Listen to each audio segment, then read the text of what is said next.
সংগ্রামী নেতৃবৃন্দ, আমরা যে 17 বছর যে দিনটির জন্য অপেক্ষা করছিলাম,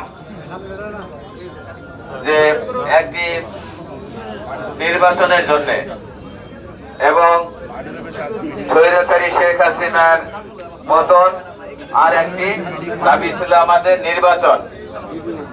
ইতিমধ্যে আপনারা জানেন নির্বাচনের তফসিল ঘোষণা হয়ে গেছে।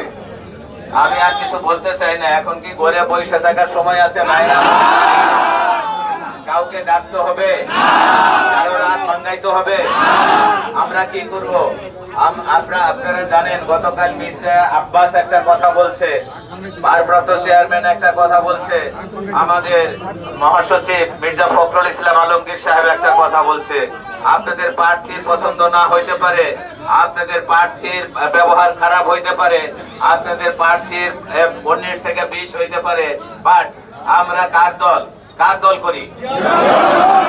জিয়া রহমানের দল করি, তারেক রহমানের দল করি, খালেদা জিয়ার দল করি, ধানের শীষের দল করি। আমরা ভোট দেব ধানের শীষে। ধানের শীষে ভোট দিলে কে পাবে? তারেক রহমান পাবে। তারেক রহমান পাইলে কিছু একটু রাখো, আমার সমস্যা হয় কথা বলতে।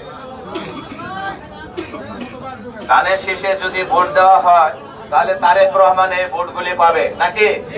তারেক রহমান সাহেব এই দেশের প্রধানমন্ত্রী হবে নাকি?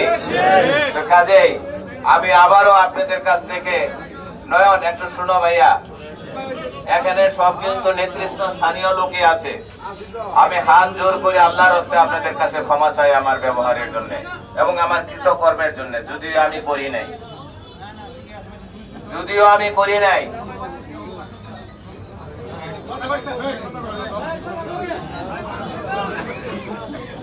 আমি কিছু করি নাই, তারপরেও আমি এই কারণে আমার মাথা